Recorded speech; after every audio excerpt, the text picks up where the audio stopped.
राम राम दोस्तों, स्वागत है आपका। चलिए आज दिन भर की सभी छोटी बड़ी खबरों को जान लेते हैं। तो देखिए, दिल्ली की महिलाओं के लिए बड़ी खबर सामने आई।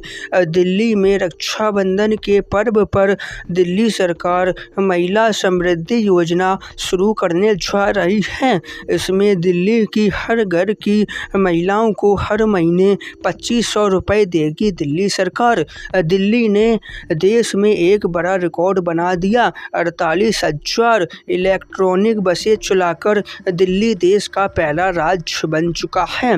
लेकिन इसी के साथ दिल्ली में ट्रैफिक नियम तोड़ने पर अब केवल चालान भरने से काम नहीं चलेगा। नियम तोड़ने पर आपका ड्राइविंग लाइसेंस भी सस्पेंड हो जाएगा और उस लाइसेंस को वापस पाने के लिए आपको अनिवार्य रूप से सड़क सुरक्षा की ट्रेनिंग पूरी करनी होगी, जिसके बाद ही लाइसेंस बहाल यानी शुरू किया जाएगा। साथ ही अब लाइसेंस 6 महीने के लिए सस्पेंड हो सकता है। यहीं से आगे बढ़े तो बात करें बिहार की, तो अब बिहार में कार यानी सफ़ेद प्लेट वाली गाड़ियों से टोल टैक्स नहीं लेगी बिहार सरकार। बिहार में किसानों के लिए भी सरकार ने हाथ बढ़ाया। नारियल की खेती के लिए 75% सब्सिडी पर पौधे देगी बिहार सरकार। और तो और बिहार सरकार 20 जुलाई से 11,000 भक्तों को फ्री में सोमनाथ धाम की यात्रा पर ले जाएगी। पर हाँ, बिहार से एक बुरी खबर भी सामने आई कि अब बिहार के गांव में भी हर साल से हर घर का 1200 रुपये टैक्स लिया जाएगा। अब आगे बढ़े तो मोबाइल चलाने वालों की जेब पर भी बोझ पड़ने वाला है, क्योंकि आने वाले कुछ महीनों में रिचार्ज के दाम सभी कंपनियों के, चाहे जियो हो, एयरटेल हो, वोडाफोन हो, आइडिया हो, चाहे कोई कंपनी हो, सभी 12 से लेकर 15% तक की बढ़ोतरी कर सकती हैं अपने रिचार्ज प्लान में। बाकी बढ़ी हुई रिचार्ज प्लान की कीमतें जो अभी लागू नहीं हुई हैं, आने वाले समय में हो सकती हैं। उसकी कीमत स्क्रीन पर देख ही सकते हैं। इसी तरह चीनी यानी शक्कर में भी 6 से लेकर 7% महंगी हो सकती हैं कीमतें, क्योंकि कम बारिश की वजह से गन्ने की फसल काफ़ी ख़राब हो चुकी है। मंदिरों से जुड़ी 2 खबरें देखिए, जिसमें तिरुपति बालाजी में तो जून यानी बीते महीने रिकॉर्ड तोड़ 1.26 करोड़ लड्डू बिके हैं। लेकिन दूसरी तरफ राम मंदिर के बाद अब बद्रीनाथ धाम से भी बुरी खबर सामने आई। वहां पर भी चढ़ावा चोरी का मामला सामने आया, जिसके बाद कर्मचारियों से पूछताछ चालू है लगातार। इसके अलावा इंटरनेट की दुनिया की बात करें तो सरकार ने अब AI के गलत इस्तेमाल को रोकने के लिए नया सख्त कानून बनाने की तैयारी में जुटी है। वहीं दूसरी तरफ इंस्टाग्राम पर भी बच्चों के गलत, अश्लील, आपत्तिजनक विज्ञापनों को लेकर मेटा ने एक्शन लिया। करीब 1.6 लाख अकाउंट को डिलीट कर दिया है। तो नोएडा के लोगों के लिए भी एक खबर आई। देखिए, नोएडा में अब आधे घंटे का सफ़र मात्र 10 मिनट में पूरा होगा, क्योंकि यहाँ 6 लेन का एलिवेटेड रोड बनाया जा रहा है।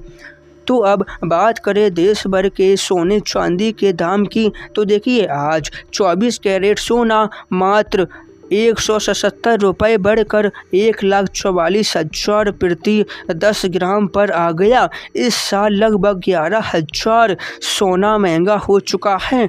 चांदी की बात करें तो चांदी में भी मामूली 150 रुपये की बढ़ोतरी के साथ 2,27,000 प्रति किलो पर हैं।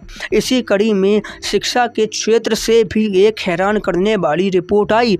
शिक्षा मंत्रालय के UPSC 25-26 की रिपोर्ट के अनुसार पिछले 2 सालों में सरकारी स्कूलों में छात्रों की संख्या 86 लाख घट चुकी है, जबकि प्राइवेट स्कूलों में यह संख्या 88 लाख ज़्यादा बढ़ गई है। यानी सीधे शब्दों में सरकारी स्कूल की जगह बच्चे, पेरेंट्स, उनके माता पिता अब प्राइवेट स्कूलों में उनका एडमिशन दाखिला करवाना पसंद कर रहे हैं।